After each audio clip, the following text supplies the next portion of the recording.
எல்லாத்துக்கும் தோற்றுறோம். கேளுங்கள் தரப்படும். கேளுங்கள் தரப்படும் அப்படின்னா கடவுள் வந்து நம்ம கேட்குறது எல்லாமே கொடுத்துருவோம் நமக்கு. அது எப்படின்னு கேட்குறீங்க, விவரமாக சொல்கிறேன். ஆதியில் வந்து கடவுள் இந்த பூமியை படைக்கிறப்போ ஒரு ஏதேன் தோட்டத்தை உருவாக்கி ஆதாம் எவ்வளோ அதை வச்சுருந்தார். அப்போது ஏவாள் மூலமாக சாத்தான் வந்து அந்த ஏன் சாத்தான் ஏவாள்கிட்ட வந்துச்சுன்னா, ஆண்டவர் வந்து ஆதாமை உருவாக்கி அவன் நாசித்து வருது தன்னுடைய சுவாச கற்று ஊதி அவனுக்கு உயிர் கொடுத்தாரு. ஆண்டவர் வந்து அவனுக்கு இருந்ததுனால சாத்தான் அவன்கிட்ட வராமல் ஏவாள்கிட்ட போய் அந்த ஆப்பிள் சாப்பிட்டா கடவுள் மாதிரி ஆயிடலான்ட்டு எதோ சொல்லி அவன் மனசை மாற்றி அவன் மூலமாக ஆதாம் மனசையும் மாற்றி கடைசியில் பாவங்கள் செய்விச்சு அதன் மூலம் கடவுள் கடுமையான கோபப்பட்டு அவர் படைத்த இந்த பூமிக்கு அவங்கள அனுப்பிச்சி விட்டார்.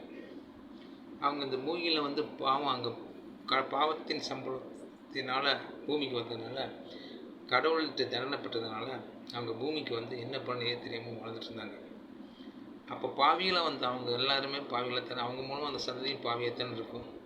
அப்போ நமக்கு இந்த சாத்தான் மூலம் ஒரு சோதனைகள் வந்துட்டு தானே இருக்கும். அப்போ கேளுங்கள் தரப்படும் அப்படிங்கிறப்ப கடவுள் எப்படி கொடுப்பாரு? ஏதாவது மனிதன் மூலமாக தருவாரா?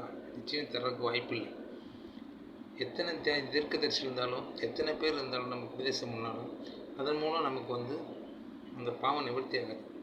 நம்ம கடவுள்கிட்ட வந்து கடவுளோட ஆலயத்தில் போய் கேட்கணும்.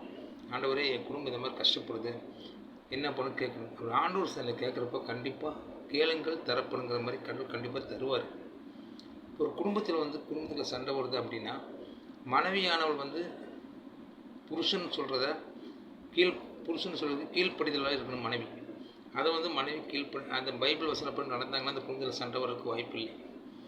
அதே போல் நமக்கு எத்தனையோ கெட்ட பழக்கங்கள் இருக்கலாம் உலகத்தில், அதுலேருந்து மீண்டு வர முடியாமல் இருக்கலாம். இப்படிப்பட்ட சூழ்நிலை நம்ம ஆலயத்தில் போய் ஆண்டவரே நான் இந்த மாதிரி தவறு செய்கிறது உணர்றேன், பட் என்னால் முடியல அப்படின்னு ஆண்டவர்கிட்ட போய் கேட்டிங்கன்னா நிச்சயமாக அதுக்கு ஒரு நிவர்த்தி உங்களுக்கு கண்டிப்பாக தருவார்.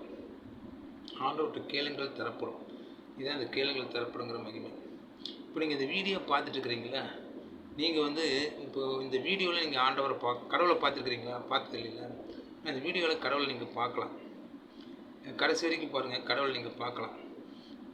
நீங்கள் பாக்கியவான்களாக இருந்தால், நீங்கள் பாவம் செய்யாத இருந்தால், குற்றமற்றவர்கள் இருந்தால் நிச்சயமாக கடவுளை பார்க்கலாம். கடவுள் உங்களுக்கு வருவார், உங்கள் கண் முன்னால் வந்து நிற்பார். நிச்சயம் நம்புங்க.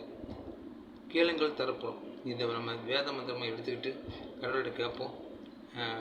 மறுபடியும் இந்த வீடியோ பிடிச்சிருந்தால் லைக் பண்ணுங்கள், ஷேர் பண்ணுங்கள், சப்ஸ்கிரைப் பண்ணுங்கள், அந்த பெல் ஐக்கனையும் கிளிக் பண்ணிடுங்க. அப்போ தான் உங்களுக்கு நான் அடுத்த ஒரு வீடியோ உங்களுக்கு கண்டினியூ வரும். நிச்சயமாக கடவுள் வந்து நம்ம அனைவரும் ஆசீர்வதிக்கட்டும்.